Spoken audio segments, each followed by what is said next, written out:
आज की वीडियो में हम देखेंगे कि कक्षा 9वीं में विषय मैथ्स में जो हमेशा आपके क्वेश्चन पूछे जाते हैं लेसन 4 से, उन क्वेश्चनों को हम देखेंगे कि लेसन 4 से कौन कौन से क्वेश्चन इम्पोर्टेंट हैं। उन क्वेश्चनों को हम सॉल्व करके देखेंगे इस वीडियो में। सो फ्रेंड्स, आज का हमारा टॉपिक है चरों वाले रैखिक समीकरण। फ्रेंड, ये हमारा 4th टॉपिक है जो कि हमेशा इस टॉपिक से आपके हर साल क्वेश्चन पेपर में क्वेश्चन पूछे जाते हैं। सो फ्रेंड्स, आज की वीडियो स्टार्ट करने से पहले मेरी आपसे एक ही रिक्वेस्ट है कि आप मेरे इस चैनल को लाइक, शेयर एंड सब्सक्राइब जरूर करें ताकि मैं रोजाना आपके लिए इसी प्रकार की यूजफुल वीडियो ला सकूं।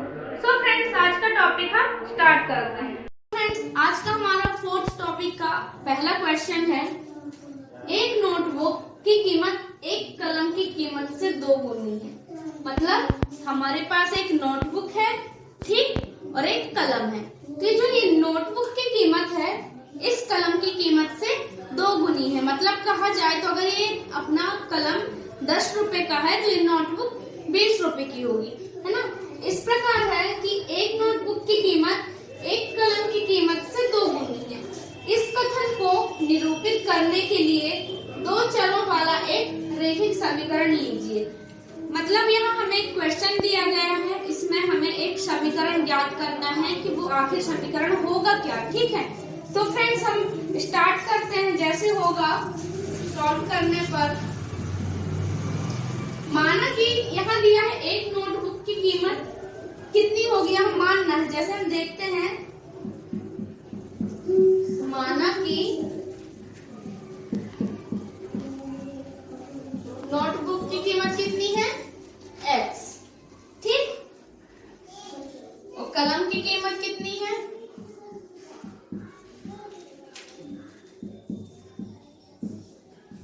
कीमत y। ये हम मान लेते हैं कि नोटबुक की कीमत x है एंड कलम की कीमत y है। अब हम इसे सॉल्व करते हैं। इसमें दिया है एक नोटबुक की कीमत, मतलब नोटबुक की कीमत कितनी है x, हम यहाँ x लिख दें। एक कलम की कीमत से 2 गुनी है, y को यहाँ लिख देते हैं, ठीक। ये अपना क्या हुआ, कलम की कीमत। और इसमें दिया एक नोटबुक की कीमत एक कलम की कीमत से 2 गुनी है, मतलब यहाँ हम 2 लिख सकते हैं, ठीक। तो इस प्रकार हमारा ये रैखिक समीकरण प्राप्त हो जाएगा। यहाँ हमें अभिष्ट समीकरण कहा जाए तो ये जो क्वेश्चन है ये हमारा क्वेश्चन बहुत ही इम्पोर्टेंट है, जो कि पिछले साल बोर्ड पेपर कक्षा 9वीं के फाइनल ईयर में पूछा गया था कि एक नोटबुक की कीमत एक कलम की कीमत से 2 गुनी है। इस कथन को निरूपित करने के लिए 2 चरों वाला एक रैखिक समीकरण लीजिए। तो हमें एक रैखिक समीकरण ज्ञात करना था। सो फ्रेंड्स, ये हमारा y = 2x, ये इसका रैखिक समीकरण है। इसी प्रकार हमारा इस प्रकार हमारा सेकंड क्वेश्चन है, रैखिक समीकरण को ax धन by धन c = 0 के रूप में व्यक्त कीजिए और प्रत्येक स्थिति में a, b, c के मान बताइए। यहाँ हमें एक समीकरण दिया गया है, इसे हमें ax धन by धन c = 0 के रूप में निरूपित करना है, कहा जाए तो सिद्ध करना है। तो फ्रेंड्स, इस क्वेश्चन को सॉल्व करने से पहले मैं आपको एक बात जरूर बता दूं कि ये जो मैंने क्वेश्चन बताए है ना, जो इसके पहले मैंने एक क्वेश्चन बताया वो भी मोस्ट इम्पोर्टेंट है, एंड ये क्वेश्चन ये भी बहुत ही ज्यादा इम्पोर्टेंट है क्योंकि ये क्वेश्चन पहले पूछे जा चुके हैं 2-3 बार और इसके चांसेस इस बार फिर से पूछे जाने के हैं। सो फ्रेंड्स, इन क्वेश्चनों को आपको बहुत अच्छे तरीके से प्रिपेयर करना है, इसलिए मैं आपको इन क्वेश्चनों को शॉर्ट ट्रिक में समझाऊंगी। सो फ्रेंड्स, इनको सॉल्व करेंगे हम तो हमारा आंसर आएगा। जो हमें यहाँ समीकरण दिया गया है इस समीकरण को हम उतार लेंगे, ठीक है। 2x + 3y = के बाद जो 9.35 इसको हमें ये बराबर के पहले लिखना है। अगर हम कोई संख्या बराबर के पहले लिखते हैं तो जो यहाँ निशान है किसका है, प्लस का निशान है यहाँ, तो यहाँ क्या हो जाएगा, माइनस का निशान, -9.35 = 0। इस प्रकार से हमें ये ऐसा समीकरण प्राप्त होगा जिसमें जो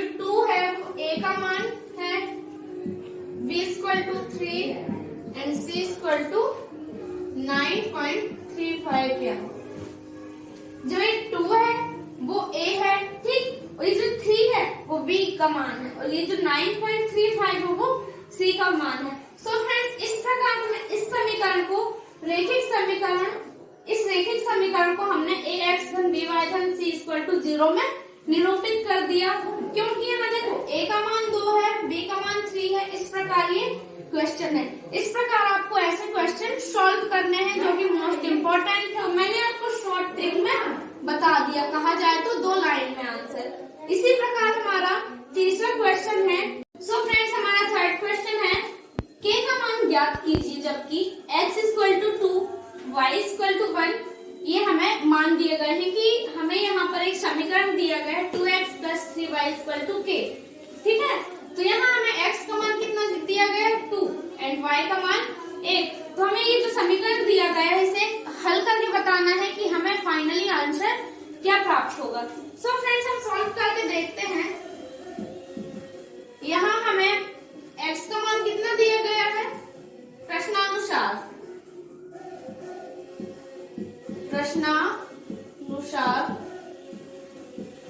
x इक्वल टू कितना है हमारा 2, y इक्वल टू कितना है 1।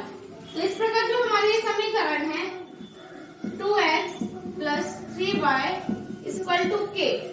तो जो x और y का मान है, हम इस समीकरण में इनका मान रखने पर समीकरण में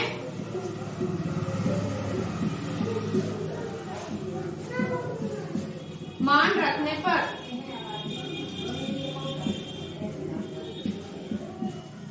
जो 2x है 2 इंटू एक्स मतलब 2, ठीक है। x का मान हमने यहाँ रख दिया प्लस 3 इंटू y का मान कितना है 1 इक्वल टू k।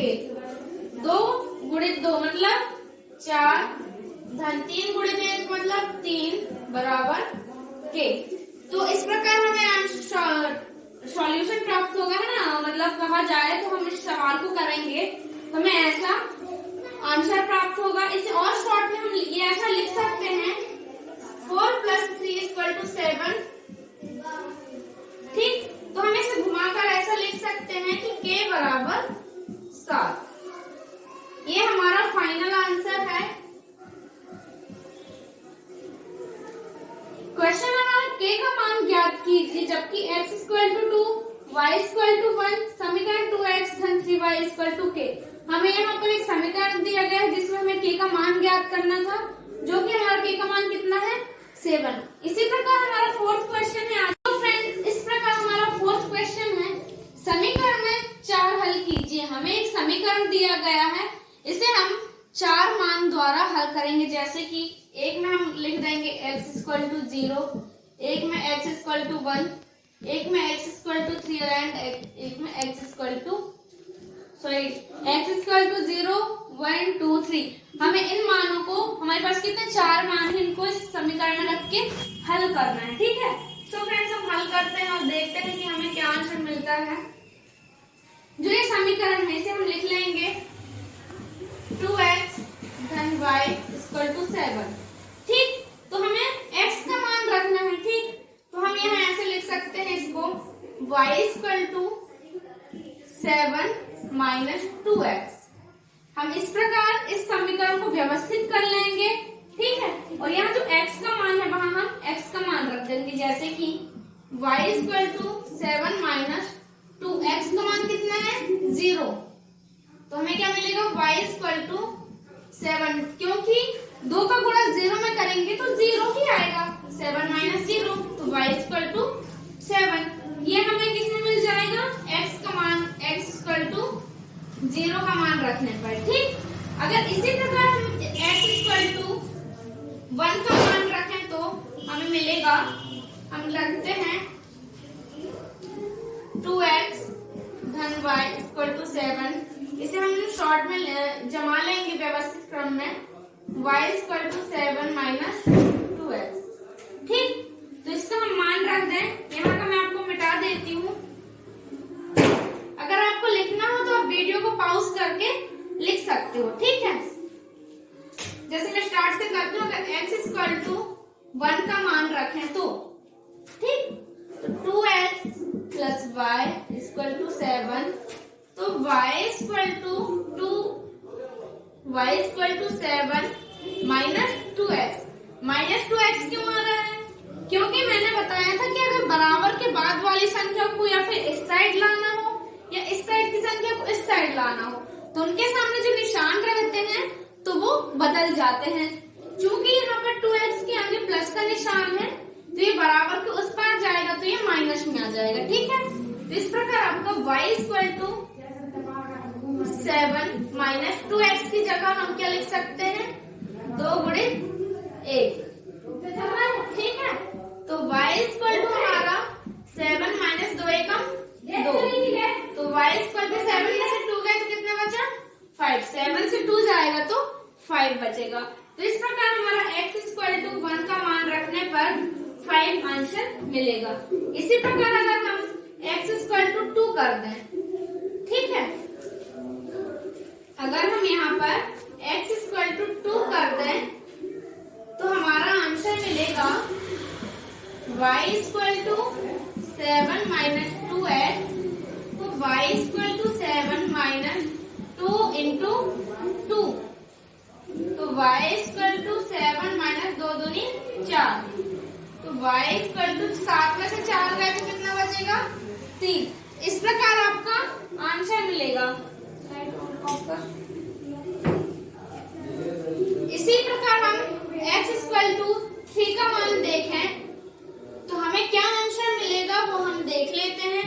मैं आपको फिर से बता देती हूँ, जहां आपको नोट डाउन करना हो तो आप वीडियो को पॉज करके नोट कर सकते हो। तो हम इसे व्यवस्थित क्रम में जमा लेंगे। 7 माइनस 2x, तो y equal to 7 minus 2x का जो मान है आपका 3 जैसे है ना वो आ जाएगा। y इक्वल टू 7 माइनस 2 दिया 6, तो y इक्वल टू 7 में से 6 गए 1 बचा।